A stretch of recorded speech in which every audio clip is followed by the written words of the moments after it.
Hello and welcome to Blockleaders.io with me, Gillian Gotzel. Today I'm delighted to welcome as my guest Leon Rossiter, who is the co-founder of Peepl and Roost and is based in Liverpool in the UK. Good morning, Leon, and welcome to the show. Hi, how you doing? Very well. So first of all, I want to talk to you about your ethos. We've been chatting before we started recording, and I kind of like your ideas. Give me your worldview. My worldview, well, I suppose I'm really interested in local economies.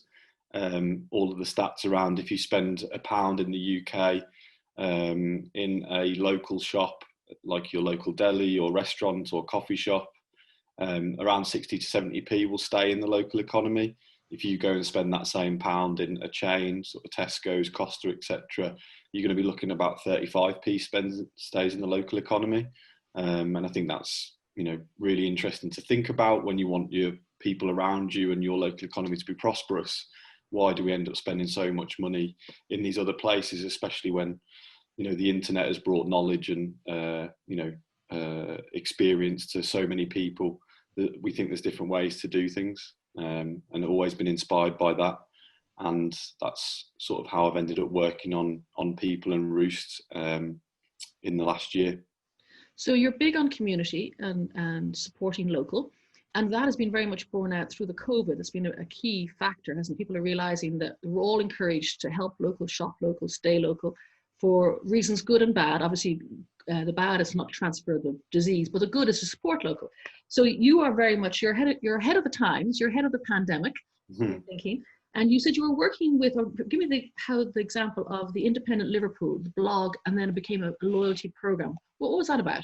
Yeah, so I met the guys who'd started a blog called Independent Liverpool, and I think they'd actually mentioned specifically in the first blog, there was 4 Costas in 1 square mile of a region called Allerton in South Liverpool, and they were sort of just thinking, how can this be? Why isn't there more local offerings based on the fact that more money will stay local?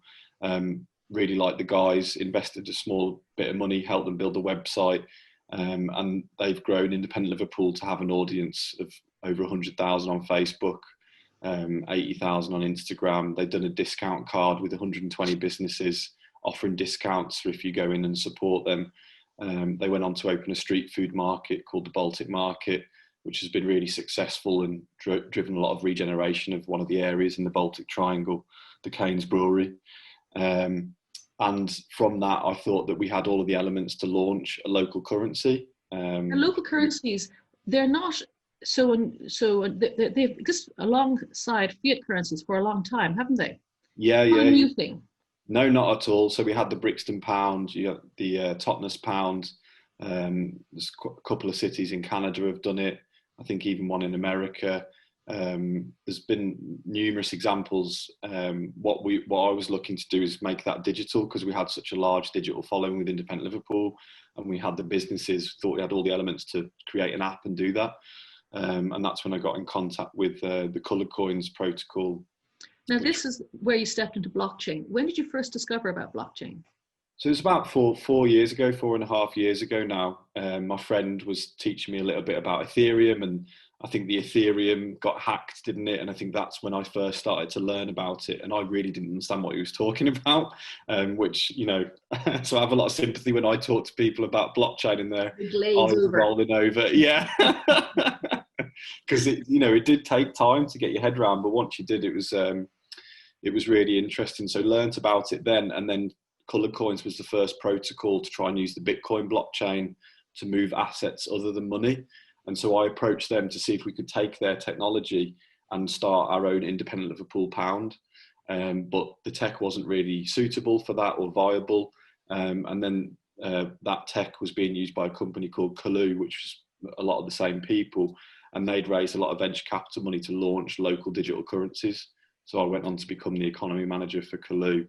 And run that in Liverpool, and we got 420 businesses accepting that currency, about 35,000 downloads. So it was quite successful in its time, but the business model and the mechanics of the app certainly weren't perfect. So they've moved on to actually offering it to cities to actually run their own currency, and I think they're doing quite well in America. So a little bit of a different model to what we did. So I wish them great luck, because the ethos of the company and the people are really fantastic there, and it certainly inspired me to keep going in this vein. Okay, so you got your taste of, you're into communities, you're now linking it with digital currencies, seeing how that all works. And then you have launched Peepl, spelled Peepl, so Yeah. Peepl, and Roost. Tell me, so Peepl is the overarching company. What is your ambition for Peepl?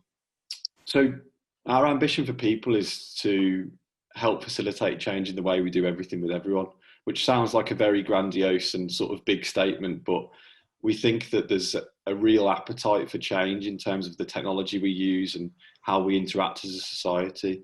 Depending on what survey you looked at coming out of lockdown in the UK, it was either 86%, 92% or 96% of people didn't want the economy or life to go back to how it was before the pandemic. So there's a real appetite for change there. I don't know if you've seen the recent movie, The Social Dilemma. Yes. Explaining, how much Facebook, Google, how much these algorithms and business models are starting to affect us and polarize us as a society. And I came off Facebook about 8 years ago, because in my early career I did search engine optimization, so I understood how to manipulate the Google algorithm. And then I learned about the Facebook algorithm and thought, wow, this isn't going to end well. And, my hunch was a little bit right there, I suppose, if you look at Brexit and Cambridge Analytica, etc. So we're just interested in using, different technology to add value to people's lives. Well, that's interesting, because what you're saying is that big tech, as we know it, has been invasive and polarizing.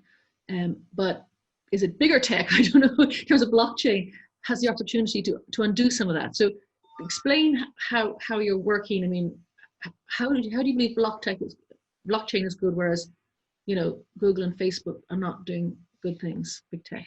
I think just from more transparency is one thing, through how you govern the technology.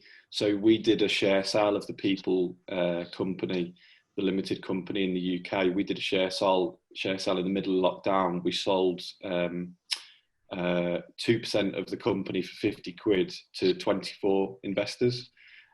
So we've got, we're about to do another share sale where we'll sell another 2% of the company for 75 quid. I'm looking to get it so that we have 50 shareholders of the company who all own 2% each of the company, including myself.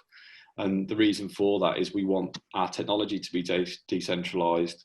We also want the people who sort of benefit from the technology's proliferation to be decentralized as well, and we want it to be more inclusive as well. So that's how we're sort of trying to express how we view the world a little bit differently, where it's more of a cooperative model than it is just a single sort of point of failure, if you like, at the top, which is what I see in a lot of the big tech companies. Because okay, so you're decentralized, you're transparent, the governance model looks as if everyone's going to have a say in how the community is run. Then tell me about the currency side of it. What's happening there? So I suppose the best way to describe the currency is to talk about Roost, which is one of the services that will be part of the Peepl ecosystem. So we're looking to disrupt the lettings market in the UK. So at the moment, we have a lot of landlords who use a letting agent who charges 10, 12.5, up to 14% per month of the rent that a tenant will pay. And what we're looking to do is actually secure 8% of the rent in trust every month. Is that a fee on top of the rent, or is that what the landlord would give you? That's what the tenant will be taking 8% of what the rent is, and securing that into a pot every month. Into a kitty. Yeah. Now I twig. I thought it was a once-off payment. So every month, 8% of my rent goes into this escrow. The kitty, into a Roost kitty. Yeah. Wow. And then the intention is, whenever I leave the apartment or flat, house, whatever, I would get back that money if the house is a good thing. If you've taken photos of the property every 3 months, if you've reported issues, if you've paid your rent on time every month, you hand the property back in a good state, then you'll receive all of that money back. And we think that creates great outcomes for both the landlord and the tenant. That is huge. As I said, I thought you meant a once-off payment at the start. I'm thinking, but every month to know that's building up. Yeah. So, and what if there's an issue? How do you handle mediation? So at the moment, we're just exploring with our first landlords and tenants. The way that we're going to do it is hopefully launch a concierge service. So what we'll do is we're charging sort of a £10, £15 a month fee, which we're still working out the business model on. Half of that money will go to someone that lives sort of locally or within your block, and they'll manage around 10 properties on behalf of the landlord or on us. So any issues that are coming up, there'll be a sort of trained person who's in the middle. If you think like a Deliveroo driver or an Uber driver, someone who's sort of contracted to take care of properties. But what we think is interesting about it and makes it a little bit more sustainable is that that person actually lives very close to you. And that saves a lot of costs that letting agents might have if they're based all over the city and having to send keys and people here and there. We're looking to sort of decentralize that model again and have like concierges who are paid to sort of just oversee a little mini portfolio of properties.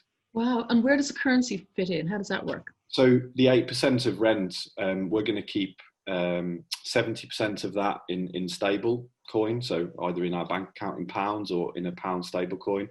And 30% of that will be converted into the Peepl token. And that will provide liquidity to the Peepl token, and it will also give us a business model that we hope is able to go international, in the sense that all of our tech is open source. We'd love people to start using this system all around the world, and as long as they're purchasing the currency in the same model, then we'll be happy with that. And then will people be able to buy Peepl coins separately or on exchanges, or how does that work? No, we're not planning to go onto exchanges. It's a closed system, is it? Yeah, for now, yeah. For at least 4 years, we want to build the network, and we want to build it in a very conscious way, in a way that's considering all of the regulation aspects, in a way that's considering what we think the values of the network are. So we want to build it sort of carefully and slowly over the next 4 years, and then hopefully by then we've got enough liquidity and interest across the different services that we're trying to do, that is interesting to the market. And so Roost is the first offering, if you like, under the Peepl banner. What other services are you going to offer that's going to disrupt the way people interact with each other? So one thing that we're working on is the concept of a well kitty. So whenever you launch whenever you have the Peepl app on your phone, you'll automatically get assigned a well kitty, and that's a pot of money that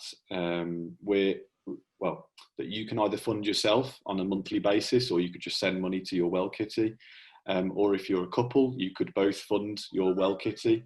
And the only place that you'll be able to spend that money that's in the well kitty is on health and wellbeing services that are in your local area. So that might be playing table tennis, it might be playing football at your local club, it might be a yoga studio, it might be a counselling service. And the reason why we're looking at it like that is we've got Deliveroo in the UK, and you can order junk food or food from a restaurant to your home within like 3 taps, and it's at your door within 20 minutes. It's so convenient, it's really easy. I can order a taxi on Uber or Ola or one of the other services within a couple of taps, and there's a taxi there. What we're not understanding is why it's so complicated to go and book a table tennis lesson, or to go and play football, or to find a game of football if you don't have a large social circle, for example, or how complicated it is to interact with every yoga studio because they all have different booking systems and etc. Why is that so complicated? And because it's to do with health and well-being, we think that it's a really important thing, that it should be that easy to do these things. You know what's interesting? I live in a very rural part of the countryside in Wicklow, south of Dublin, and the little village where I live, I know everybody. And so I know if I need a hedge trimmed, or I need, someone will know somebody. I mean, I'm living here on this area, I suppose about 10 years over, but someone will know. I'll know who to ring to say, where is that, or where can I get that? Is this a small community? So you're taking that kind of like old-fashioned awareness and putting it onto a digital platform. So how does the mechanics work? Who's building Peepl? Are you building it? Do you have software devs, or what's happening? Yeah, so me and my co-founder Zarino, he's got a strong technical background, and also a master's in social science of the internet from Oxford University, which he was one of the first people to do to come out of that institute in Oxford, which is really interesting. And he really cares about civic participation, democracy, etc. He Yeah. works for My Society, which builds tools like fixmystreet.com. They work for you, write to them. So all open democracy tools. Yeah. And he's sort of leading the development of the Peepl apps and the Roost app, as well as Adam, our other developer. And then we've got Brilliant. also people helping with operations and biz dev as well. And then I'm going back to these currencies again, right? How easy it is to move them around. You have to have your private keys. Is all that, you know? Yeah, it's really super simple. Like what the technology that we're built on has made it really easy. You just literally verify that you're a real person by giving in your phone number into the app. We don't even store that phone number. It's literally just to verify you're a real person. Then you're automatically set up with a wallet, and you have a private key there, which you could store, you know, wherever you like. And then yeah, you're ready to get going. And we're just building automation of getting pounds into your wallet at the moment, through using one of the APIs that can scrape bank accounts, etc. And the way that we're sort of testing out the technology is we opened a bar 2 weeks ago, just one night a week, on a Monday, at the Hobo kiosk, and that's really for us to get out the message of what we're trying to do. So we had three menus. People arrive at the bar one night a week, socially distanced, obviously. Yeah, obviously. And they pay for stuff using their local currency. So they're buying, is it food and drink? They're paying for stuff in GBPX, which is our pound stable coin. And as soon as they spend, they'll receive 10% back in the Peepl token, which they can then spend on either in the bar, but we've also listed the artists and musicians that were part of the evening, because we had some live music. We've had some artists do some artwork for our menus, because the menus that are in the bar is there's a climate change one, there's an economic inequality one, and there's a rentier capitalism. So it's a real fun bar. That sounds amazing. Wow, I'd love to come. Do you have to be invited? Is it invite only at the moment? At the moment, yeah, we're still battle testing the technology. We'd love to be able to sell tickets. So we want, you know, businesses in Liverpool or communities, student communities, sort of sell like block tickets of 40. And we're actually doing it across 2 venues the next time we do it. So there'll be one venue doing food, and we'll be doing the drinks, and they'll have different menus to us. And on that one, I think the menus are going to be Black Creators Matter and also consciousness as well. Because Wow. Kim, the founder, is really interested in those things, and yeah, her family's from Ghana, so she's interested in sort of teaching people about what she's interested in. That sounds amazing. So it's all based on community. The apps are live in the App Store. In the UK, yeah. I mean, they're both, you know, we're really early in this. They've only went live around 8 weeks ago, both of them. So both MVPs, both developing all the time. But yeah, they're both live in both the Apple App Stores and Google Play Stores. And how many people have downloaded them so far? So on Peepl, it's just the people that are at the bar. Oh, right, 2 weeks ago. okay. So it's literally about 30 people, something like that. Yeah, you're trialing it. Yeah, exactly. Wow. Super early days. So how would you recommend other people wanting to set up communities? What steps should they take if they want to create a community that exchanges value in some way, shape or form?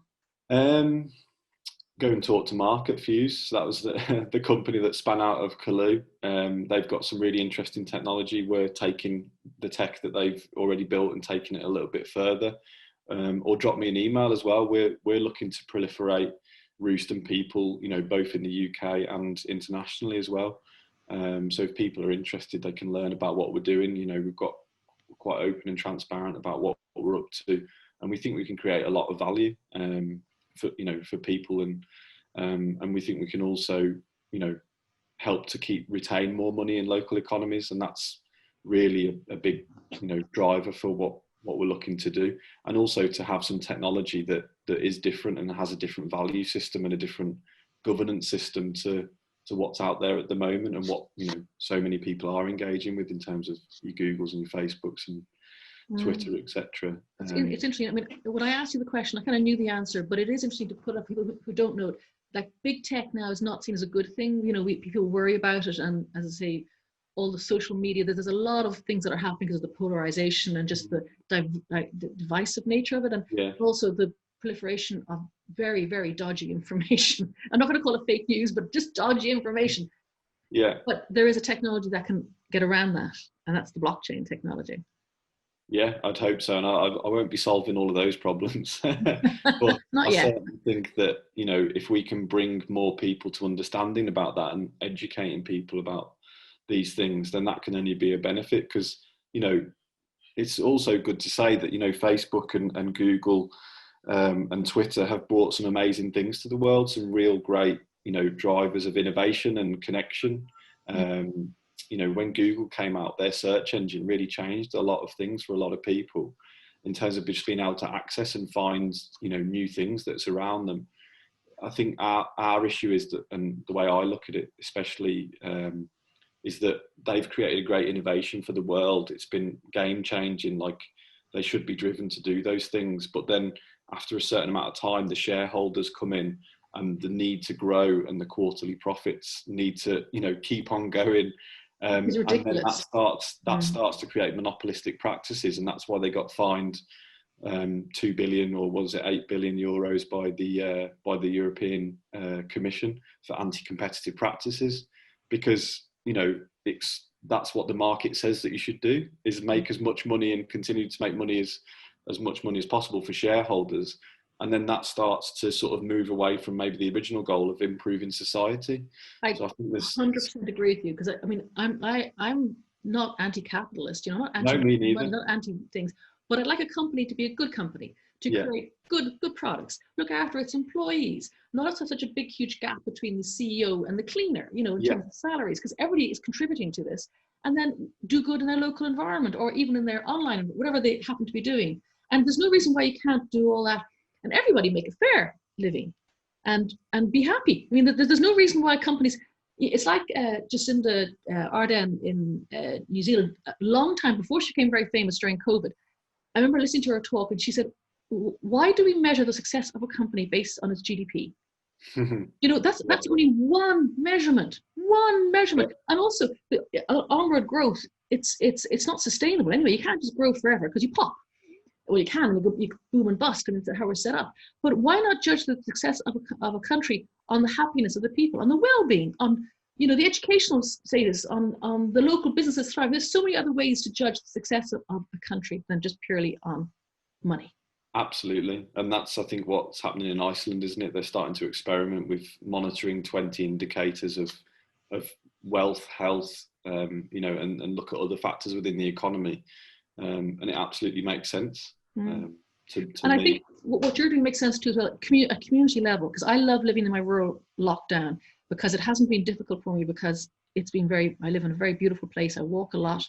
I know my neighbors. It's not threatening. I see them out on the road, or, you know, so it's not, I'm not in a crowded tube or anything like that. So you know, and God help those poor people who are stuck in apartments with kids and no balconies or gardens or anything. It's a very difficult time.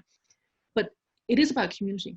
It is, and even you see it, even in some of the most, some of the areas, some say suburbs, it doesn't make sense too nice, where you have really socially disadvantaged families.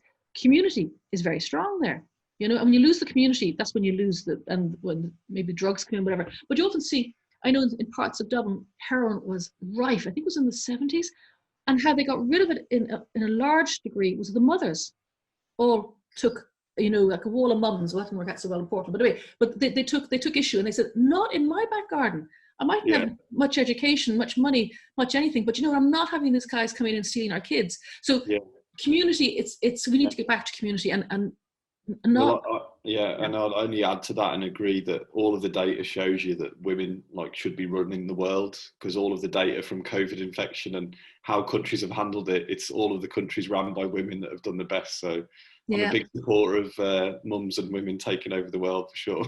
Well, I advocate a lot for women in blockchain.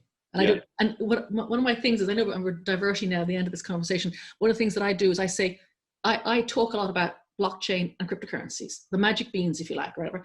And I'm saying, look at me. I'm a middle-aged, middle-class woman. Is there anything scary about me? I don't think so. You know? So if I'm telling you this is safe, you know, it's not. It's like your mom telling you that it's safe. It's not. I'm not, you know, some flashy, nerdy Lambo driving, you know, oil snake salesman or whatever, you know. So I agree, and it's also it's not that I'm anti-men, but we need equal. equal. Yeah. And that's the thing. And at the moment it's not equal. And that's why we have these shareholders and this terrible, race to the bottom, the profit line, because it's all one-sided. Yeah, exactly. And I think a lot more people are starting to wake up from that. And I think lockdown has certainly, helped to open lots of people's eyes to lots of, things about the economy. And that's why all the surveys are coming back and there's such appetite for change. And hopefully, we can capture some of that intention and spirit that people would like to change how they go about their lives. Well, I think so. I think you've got the nail on the head. The timing is very good. Your Roost product is genius. It's so simple. Yeah. I don't know why nobody's ever, and you're right, it exists already, but it exists with a middleman. Middleman takes that thing and you're going, why? And you're right, the idea of the concierge is a great idea. Perhaps somebody who's at home with children or retired or disabled, maybe not able to get out, whatever, just not full-time working for whatever reason, or choosing not to, and going, I can do this, and this will pay like a UBI for me. Yeah. Yeah, I like it. I really do. Well, thank you so much for your time today, Liam. It's been a pleasure. It's been nice, Matt. Thanks very much. I've spoken way too much in this interview. I know, it's been great.